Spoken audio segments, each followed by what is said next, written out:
आज का हमारा टॉपिक है बाल विकास के आधार। बाल विकास के आधार को समझने से पहले बेस ऑफ चाइल्ड डेवलपमेंट हमारे लिए जानना जरूरी है कि बाल विकास में उन सभी परिवर्तनों का अध्ययन किया जाता है जो बालकों में एक विकास अवस्था से दूसरी विकास अवस्था में पदार्पण करते समय होते हैं। इनमें से कुछ परिवर्तन वैयक्तिक यानी कि पर्सनल होते हैं तथा शेष परिवर्तन सार्वभौमिक होते हैं। सार्वभौमिक से अर्थ यहाँ पर है कि जो विकास के आयाम हैं उसमें सभी आयाम समाहित होते हैं। बाल विकास में के आधारों में सबसे पहले हम बात करेंगे जैविक विकास की। बाल विकास के आधार दो प्रकार के होते हैं, एक जैविक विकास और एक सामाजिक विकास। सबसे पहले लेते हैं जैविक विकास। जैविक विकास में सबसे पहले बात करेंगे वंशानुक्रम की। वंशानुक्रम को अगर हम समझें तो वंशानुक्रम का सामान्य अर्थ मनुष्य के जन्मजात गुणों से होता है जिनको वो अपने माता पिता से प्राप्त करता है। एक मनोवैज्ञानिक हुए हैं पीटरसन, उन्होंने कहा है कि व्यक्ति अपने माता पिता के माध्यम से पूर्वजों की जो भी विशेषताएं प्राप्त करता है उसे वंशानुक्रम कहते हैं। बालक या मानव की विकास की बात अगर करें तो उसके विकास में वंशानुक्रम जो है वो आधारभूत आधार कहा जा सकता है।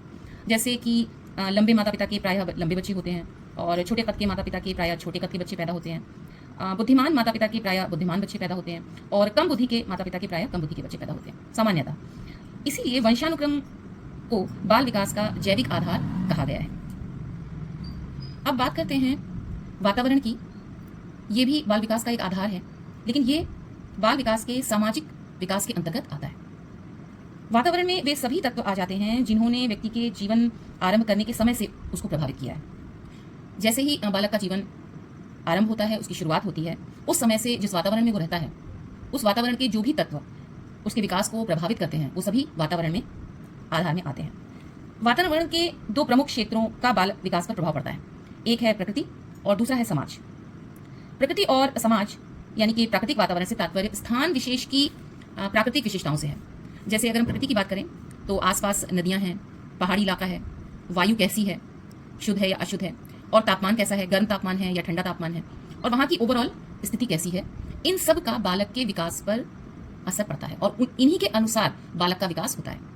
अगर हम समाज या सामाजिक वातावरण की बात करें तो इसका मतलब होता है कि बच्चा जिसका विकास हो रहा है वो किन पारिवारिक परिस्थितियों में पल बढ़ रहा है और किस तरह की सामाजिक परिस्थितियों में उसका विकास हो रहा है। समाज में उसके परिवार भी आ जाएगा, उसका विद्यालय भी आ जाएगा, उसके परिवार के लोग आ जाएंगे, उसके पास पड़ोस के लोग आ जाएंगे जिस समाज में वो रह रहा है, और उसके समाज में कौन सा धर्म फॉलो किया जाता है, धार्मिक रीति रिवाज क्या है, उसका कल्चर क्या है, कौन सी चीज़ों को वहाँ पर फॉलो किया जाता है, उन सब का असर बच्चे के विकास पर पड़ता है।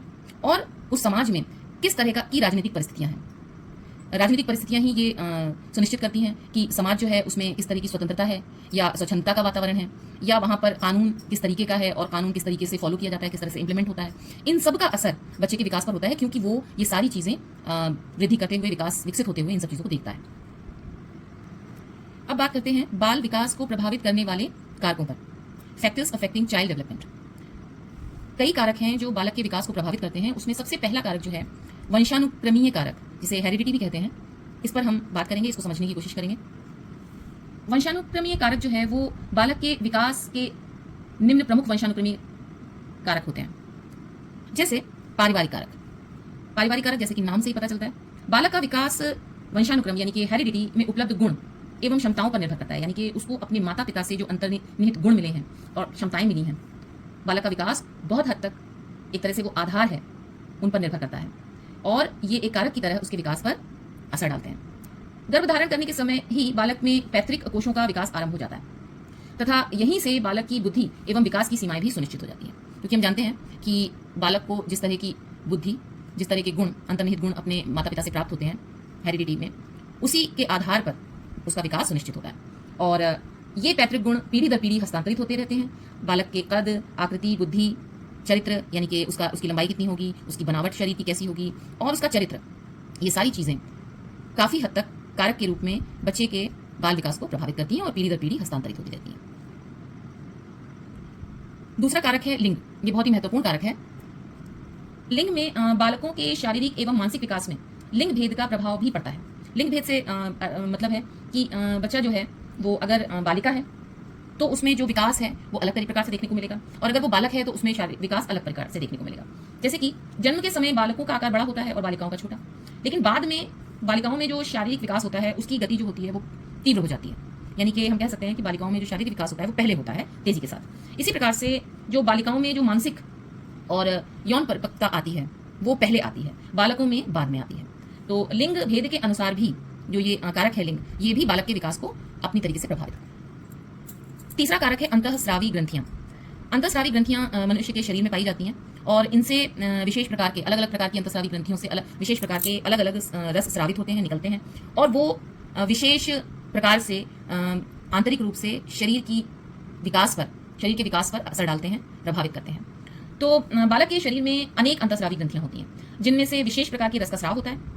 यही रस बालक के विकास को प्रभावित करता है। जैसे कि यदि इन ग्रंथियों का रस का स्राव ठीक प्रकार से न हो, जितना होना चाहिए, जितनी आवश्यकता है, तो बालक का विकास अवरुद्ध हो जाता है, यानी कि उसके शरीर में कहीं ना कहीं कोई कमी आ सकती है जो कि उस अंतःस्रावी ग्रंथि से संबंधित है। जैसे उदाहरण अगर हम लें तो एक एड्रिनल ग्रंथि होती है और उसमें से जो रस स्रावित होता है उसको थायरॉक्सिन कहते हैं और ये असर डालती है बालक के कद पर। अगर इसका स्राव सही तरीके से हो रहा है तो बच्चे का कद जो है बालक का, उसका विकास सही तरीके से होगा, ना बहुत ज्यादा होगा ना बहुत कम होगा। लेकिन अगर रक्तस्राव कम हो जाएगा तो बच्चा बौना हो सकता है, यानी कि जो एक एवरेज हाइट है उससे बच्चे की हाइट कम हो सकती है।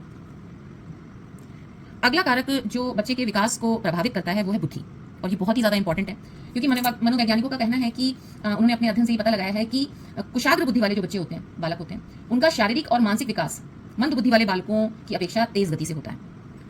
कुशाग्र बुद्धि वाले बालक शीघ्र बोलने और चलने लगते हैं और जो प्रतिभाशाली बालक जैसे 11 महीने में, सामान्य बुद्धि के बालक 16 महीने की आयु में और मंद बुद्धि के बालक 24 माह की आयु में बोलना सीखता है। ये एक उदाहरण है कि अगर बच्चे की बुद्धि तेज है तो वो हर काम जल्दी करेगा। अगला कारक जिसका प्रभाव बालक के विकास पर पड़ता है बहुत ही ज़्यादा इंपॉर्टेंट है, जिस पर अगर ध्यान न दिया जाए तो बालक का जो विकास है वो शुरुआत में ही बहुत ज़्यादा कुप्रभाव उस पर पड़ता है और आने वाले कल में बच्चे को उसके लिए बहुत नुकसान उठाना पड़ता है। जैसे गर्भावस्था के दौरान माता पिता का स्वास्थ्य, माता का जो स्वास्थ्य है और उसका जो परिवेश है उसका बालक के विकास पर बुनियादी प्रभाव पड़ता है। बुनियादी मतलब कि जब बच्चा बिल्कुल पैदा हुआ है और उससे पहले भी गर्भावस्था के दौरान भी उसका विकास आरंभ हो जाता है, तो अगर माता का स्वास्थ्य अच्छा नहीं है तो इसका कुप्रभाव बच्चे की विकास पर पड़ता है। गर्भावस्था में माता को अच्छा मानसिक और शारीरिक स्वास्थ्य बनाए रखने की सलाह इसीलिए दी जाती है कि उससे न केवल गर्भ के अंदर बालक के विकास पर असर पड़ता है बल्कि आगे के विकास की बुनियाद भी मजबूत होती है। ये बहुत ज़्यादा इंपॉर्टेंट है। वंशानुक्रमीय कारकों के बाद अब हम आ जाते हैं पर्यावरणीय कारकों पर जिनका असर बालक के विकास पर पड़ता है, क्योंकि बालक जब जन्म लेता है तो वो एक पर्टिकुलर सामाजिक व्यवस्था में, एक पर्यावरण में जन्म लेता है और आसपास का उसका जो वातावरण होता है या उसको पर्यावरण कह लीजिए, उसका बहुत तरीके से बालक के विकास पर असर पड़ता है। इसमें सबसे पहला पॉइंट हम लेते हैं सामाजिक कारक। सामाजिक कारक का मतलब ये है कि बच्चा जिस समाज में पैदा हुआ है, उसका परिवार जिस समाज में रहता है, जिस सामाजिक व्यवस्था में रहता है, उसका सीधे तौर पर बालक के विकास पर प्रभाव पड़ता है, क्योंकि मनुष्य एक सामाजिक प्राणी है, इसलिए उस पर समाज का प्रभाव अधिक दिखाई देता है। जैसे कि सामाजिक व्यवस्था है और उसमें उस सामाजिक व्यवस्था में जो रहन सहन है, पहनना ओढ़ना, खाना पीना और जो उस समाज की परंपराएं हैं और जिस धर्म को वो फॉलो करते हैं, जिस धर्म उसके जो धार्मिक कार्य हैं वो बच्चा देखता है, उसके आधार पर उसकी एक मानसिकता बनती है और उसी मानसिकता के आधार पर उसका विकास आगे होता है। और जो रीति रिवाज यानी कि जो कल्चर उस समाज में फॉलो किया जाता है उसको बच्चा देखता है और उसके आधार पर उसका विकास होता है। और जो अपने समाज में रहते हुए आसपास के लोगों से जो वो पारस्परिक अंतःक्रिया करता है, उनसे जो बातचीत करता है, संप्रेषण करता है, यानी कि उनकी बातों को सुनता है, समझता है और अपनी बात उनसे कहता है, अपनी बात समझाता है, इन सब बातों का भी उसके विकास पर बहुत असर पड़ता है। और पर्यावरणीय कारकों में बहुत ध्यान देने लायक एक कारक है जीवन की घटनाएं। अगर गौर करेंगे तो आपको ये लगेगा कि जीवन की जो घटनाएं होती हैं किसी बालक की समाज में रहते हुए, जो उसके आसपास जो घटनाएं घटित होती हैं, चाहे वो देख रहा है दूसरों के साथ घटनाएं घटित हो रही हैं या फिर उसके स्वयं के साथ वो घटनाएं घटित हो रही हैं, यानी कि वो उन घटनाओं में शामिल है, तो इन घटनाओं का उसके सर्वांगीण विकास पर बहुत असर पड़ता है, क्योंकि उसके विचार उसी के आधार पर बदलते हैं, सोच बदलती है लगातार। तो हम कह सकते हैं कि जीवन की घटनाओं का भी बालक के जीवन पर प्रभाव पड़ता है। यदि जैसे बालक के साथ अगर अच्छा व्यवहार हुआ है तो उसके विकास की गति सही होगी, यानी कि अगर उसके साथ व्यवहार अच्छा नहीं हो रहा है तो उस जाहिर सी बात है कि उसके विकास पर प्रतिकूल प्रभाव पड़ेगा, उसका जो विकास है वो अवरुद्ध होगा। जैसे उदाहरण के तौर पर आप कह सकते हैं कि अगर कोई बच्चा बचपन में ही माता से अपने बिछड़ गया है और उसके जीवन में माँ की कमी रही है, तो जाहिर है कि वो उन बच्चों से उसका विकास, उसका जो मानसिक विकास है और जो उसका भावनात्मक विकास है, संवेगात्मक विकास है, वो अलग तरीका होगा उन बच्चों से जिनके पास माँ है। या अगर पिता का साया बच्चे पर बचपन से नहीं है तो भी आप पाएंगे कि उसका जो संवेगात्मक विकास है बच्चे का, या जो भी उसका व्यक्तिगत रूप से उसका जो व्यवहार है उसमें आपको फर्क दिखेगा। यानी कि ओवरऑल ये जो जीवन की घटनाएं होती हैं वो बच्चे के ओवरऑल विकास पर प्रभाव डालती हैं। अगला पर्यावरणीय कारण भौतिक वातावरण। भौतिक वातावरण भी उन सभी तत्वों को समाहित करता है जो भौतिक रूप से बच्चे के आसपास उपस्थित रहती हैं, जैसे कि परिवेश है उसका और उसके आसपास के जो लोग हैं, या परिवेश में अगर आप लें कि जैसे वहाँ की हवा कैसी है, वहाँ का वातावरण कैसा है और वहाँ पर उसको किस तरह की सुविधाएं मिल रही हैं, सुविधाओं की कमी है या किस तरह का पानी है, प्रदूषित है या साफ पानी है, तो भौतिक वातावरण में ये सब चीज़ें आ जाएंगी। तो हम कह सकते हैं कि बालक का जन्म जिस परिवेश में हुआ वह किस परिवेश में किन लोगों के साथ रह रहा है, इन सबका प्रभाव उसके विकास पर पड़ता है। परिवेश की जो कमियां होती हैं या प्रदूषण है या भौतिक सुविधाओं का अभाव है उसके पास, तो इन कारणों से भी बालक का विकास प्रतिकूल रूप से प्रभावित होता है। अगर उसको सुविधाएं मिल रही हैं तो उसका विकास अच्छे तरीके से होगा, और अगर उसको सुविधाएं नहीं मिल रही हैं तो जाहिर है कि उसके विकास में कहीं ना कहीं मानसिक रूप से या भौतिक रूप से उसके विकास पर असर पड़ता है।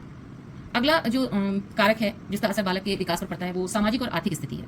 कहीं ना कहीं बच्चे की जो सामाजिक और आर्थिक स्थिति होती है, किस समाज से वो आ रहा है। अगर बच्चा निर्धन परिवार से आ रहा है, ऐसे समाज से आ रहा है कि जो निर्धन है बहुत ज़्यादा, तो आप देखेंगे कि उसके विकास पर उसका असर पड़ता है। और अगर बच्चा धनी परिवार से आ रहा है जहाँ पर आर्थिक रूप से कोई कमी नहीं है, उसको सभी तरीके की सुविधाएं प्राप्त हैं, तो उसके विकास पर अनुकूल असर पड़ता है।